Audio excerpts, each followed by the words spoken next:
Hi, this is Miss Litton, and this is my wonderful Period 3 class. Say hi.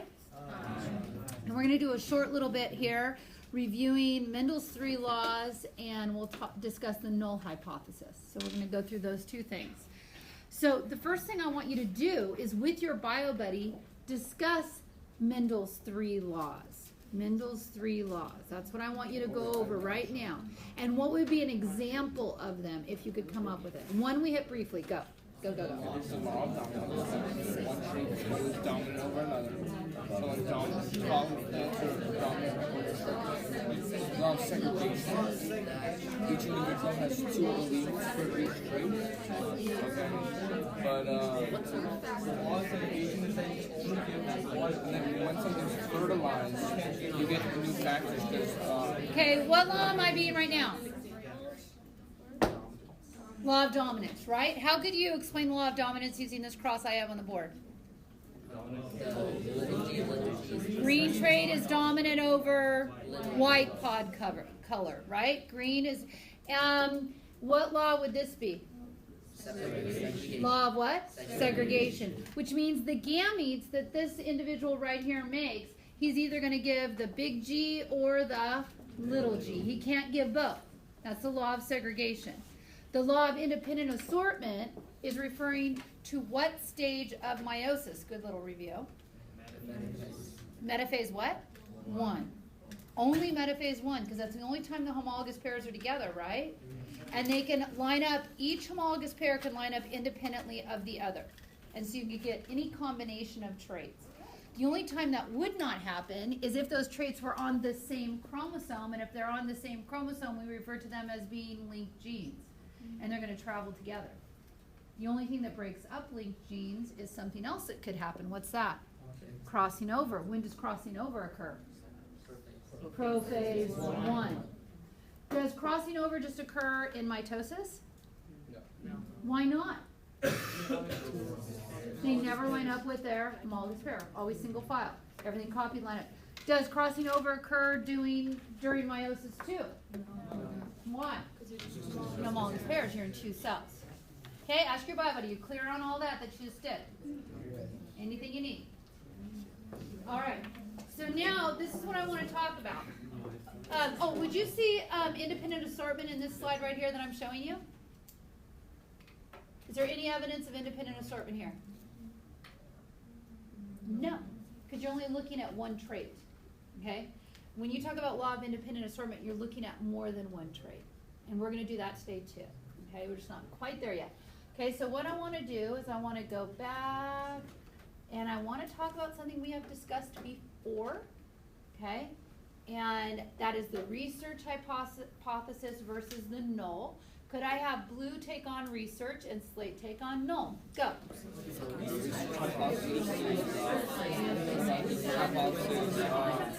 That if this independent variable happens, then this happens. The null saying there's no connection between So, in the past, when we have talked about the research hypothesis, we could say, if I increase the light intensity for a plant, then what? The plant will grow faster, right? A null hypothesis would say that light has no effect on plant growth, okay? So when we're doing genetics, what we're going to be doing is we're going to be predicting the outcomes of crosses. So if I had, for instance, do this cross for me, you could probably do it in your head. Pretty soon you're going to see the punnets in your head. You'll smell the punnet from a different distance. Okay, if I crossed two heterozygous tall plants, what would you predict? How many of them will turn out short? 1/4, right? 25%. You wouldn't tell me 1. 1 in relationship to what, right? Okay, so that particular cross, if you did it, you said, okay, I'm going to cross 2 heterozygotes.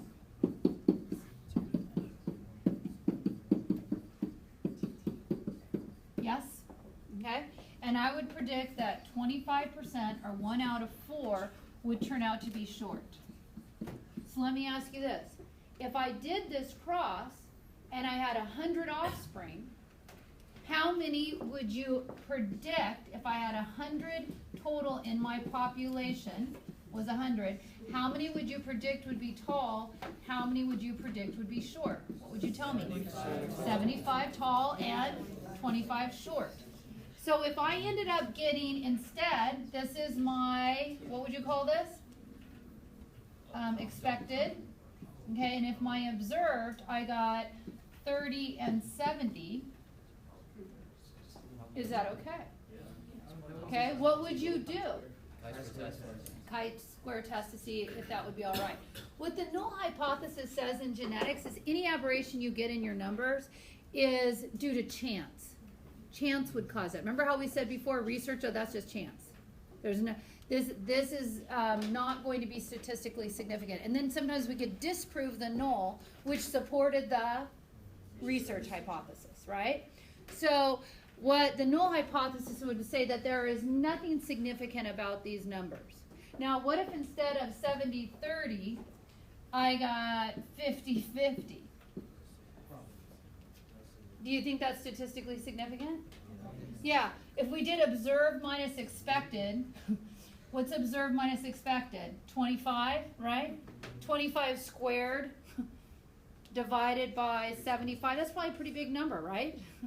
So that could be statistically significant. So if it's statistically significant, there must be some other form of inheritance than what I'm thinking. These are not two heterozygotes that I'm crossing. It must be something else. Maybe I'm crossing a homozygous recessive with a heterozygote. And that's how it turned out that way. Okay? So chi-square test, when we do our crosses, is it statistically significant or not? Because you're always going to have chance. Chance is always going to be a part of it. It's not going to exactly come out. Okay? But at what point do I need to consider other options for what I predicted for that particular form of inheritance? So,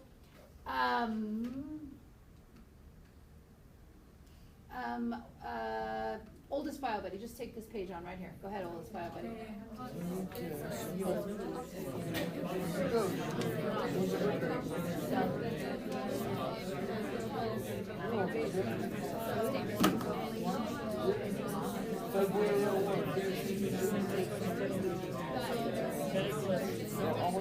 Okay, so we're going to try a really simple one, and you're going to mock me in just 1 second. And the reason is because I am so colorblind. I'm not really colorblind. I mean, I'm not a racist. I Googled family, and I wanted more boys than girls.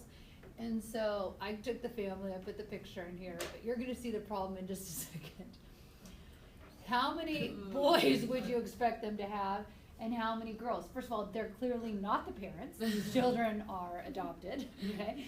But I was just like, I wanted a family with more boys than girls. And I didn't even go, oh, they didn't have those kids. But in this family of 4 offspring, how many would you expect to be boys? You would have expected 2 boys and you would have expected 2 girls. But this couple, when they had these 4 children, miraculously, how many boys did they have? 3. And how many girls did they have? 4. Okay, so if we do the chi-square test, we're going with the null hypothesis and saying, you know what? Any aberration that we see here is all due to chance. And it's within the realm of possibility here. Statistically, I'm okay with it. Do your chi-square test right now and see, do you support your null hypothesis? Or do you need to consider another form of inheritance coming into play? Again, assuming that these are their parents. Do you remember your equation? How do I draw?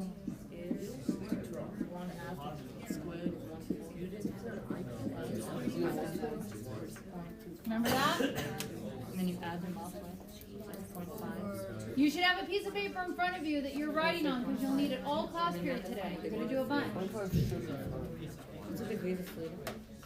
1. Yeah, 1. 2 bucks. That's one. I don't have it.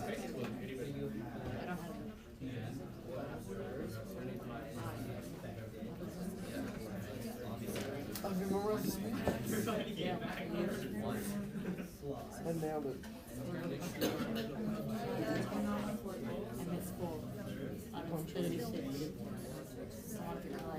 So we can cut it. All right. How many did you observe for boys? Let's do boys first. How many boys did you observe? 3. How many did you expect? 2. So you're going to take that number and square it, and you're going to put it over how many you expected, right? And it's going to be the alternate for that, right? So how many right? So either way, this is going to be 1 squared, which is 1 divided by 2 is what? 3 minus 2 is 1. 1 squared is 1. Divided by 2 is 0.5. Plus, right? There we go. 1 squared again, right? Over divided by 2 is also 0.5. So our chi-squared value is going to be equal to what? 1. So how many degrees of freedom do we have? How many choices do we have? 2. And it's always 1 less than that. So how many degrees of freedom do we have? 1. So let's go look that up. Remember all of this? 1 degree of freedom. I'm going over here. It would have happened somewhere between 20 and 50% of the time due to chance. Is that acceptable? Yeah. Yes. Okay, so we're fine. Our mode of inheritance is fine. We don't have a problem with that. Okay? So your null hypothesis is saying there is no statistical difference between what was observed, your results, and what was expected. No statistical difference. So that critical cutoff point is 5%, right? When we go into that pink region, okay? So you're either going to reject it or fail to reject it. If you reject your null, you're supporting your research hypothesis. So you could, right? And so you could say in the did we do the roly-poly lab yet? No, we haven't. So we do a behavior lab, and we have a dark chamber and a light chamber. And remember when we did the null hypothesis, we could have say there's no difference between dark and light. They're going to go into the same place equally. So if I have 40 roly-polies, I'd expect 20 and 20, yes? But if when I do it, or 25 and 25, when I do it, 40 go to the dark and 10 go to the light, is that statistically significant, right? Then I could disprove my null, okay? I could reject it. And if I reject it, I support my alternative. If I fail to reject it, I'm going to accept it. For instance, here, I predict my genetic cross might turn out 3 to 1, okay? And I look to see, does it? Nah, it's pretty close to it. Yeah, as long as we're greater than 5%, right? Then we can accept that particular hypothesis. So now I'm going to give you one right here. I want you to try to do it on your own, but you can work on it with your bio buddy if you like. Work your way through this one right here.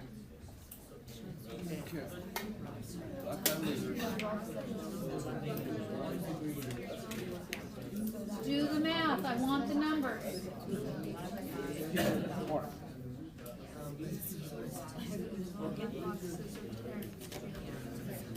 I just pulled it out.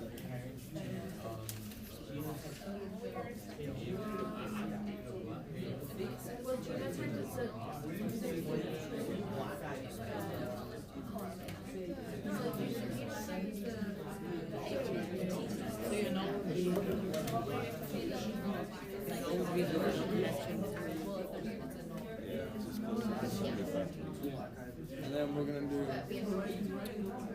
So it's 100, but if it's 50-50, expected was 50. It's not 50. You add them together, you get 100. No, remember 1/4 for 7. Oh, no, okay. Listen to math. Yeah, I'm giving mine. I got some last time. I know. So listen. Oh yeah, two of them are the cars. Oh, so 2 of them are the pillars. 75 minus 70. Okay, now 75. So 75 and 20. Okay, I want to take your temperature just for a minute. So, how many different phenotypes do we have? 2. What are they? Black and yellow. All right. So they're black and yellow. 2 black-eyed lizards have offspring. Of their offspring, most of them turn out what? Black. And they have a few that are yellow. So what are you predicting is the dominant trait? Black. You're assuming black is dominant over yellow. And if they're having any yellow babies, then both of them are probably what? Heterozygotes. Okay? So if we're going with our null, that there's nothing statistically wrong with the numbers we got, what would we predict? How many offspring did they have total? They had 100. If you take 72 black-eyed lizards and 28 yellow, they had 100 offspring. If we do a Punnett square, right, use B, right, for your genotype, how many of those 100 would you have predicted would have been black-eyed offspring? How many would have been what? Yellow-eyed. Okay, keep working. I just want to see where you were at.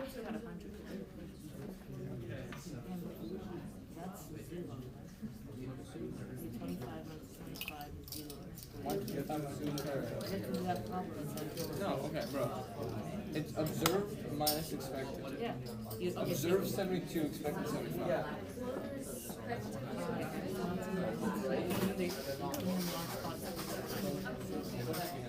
So,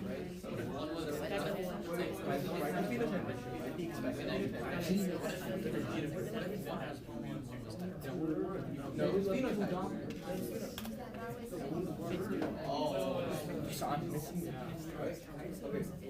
and biotest. red, black, So do that. Add that. She's the only person, like, on the team. That's what I'm saying. You call me Samson.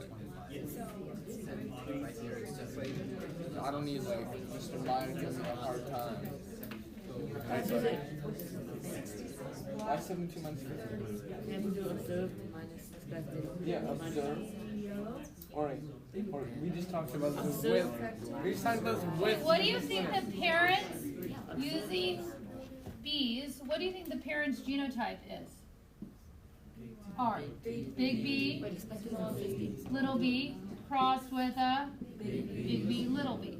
And we think that these numbers are okay, and it could just be due to chance, right? So if it was what I would expect, if I have 100 offspring, and if I did this Punnett square, big B, little b, big B, little b, I would have expected 75% of them to be what eye color? Black eyes. Okay? So I would expected 75 to have black eyes, and I would expect how many to be yellow? 25. Okay, that's my expected number, right? That's the expected number right there. What was the observed? 72 and 28. 72 and 28. I take observed minus expected squared. So 72 minus 75 is how many? You get -3 squared. 72 minus 75 is what? -3? -3 squared over what did I expect? 75. 3 times 3, eyes up here. Eyes up here. Guys, so we can move on. 3 times 3 is what? 9, right? 9 over 75 plus my second one, observed minus expected. 28 minus 25 is 3 again, squared. This time over what? 25, what I expected. What's 9 divided by 75? 3 over 25. What's 9 divided by 75? Do the math. You all have calculators in front of you. When you add them, you get point. Okay, again, I'm asking, what is 9 divided by 75? 0.12. Good, thank you. And what is 9 divided by 25? 0.36. 0.36. So when you add that together, what do you add? 0.48. Now, how many degrees of freedom did we have? 1. Because how many choices did we have? 2. So we have 1 degree of freedom, and our number is 0.48.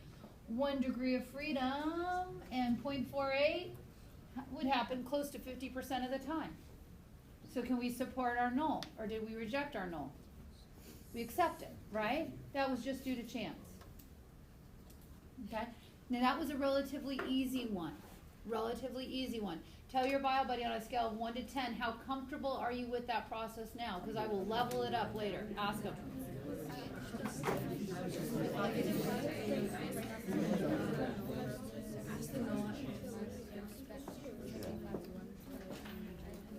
Okay? If you even Google, genetics practice problems, or when you do your genetics practice problems in your book, apply your chi-square test to it, even if they don't come up with it, and go, that's statistically significant. No, it must be some other form of inheritance. Just practice that, and then so you're comfortable with it. And I hope you're having a great day.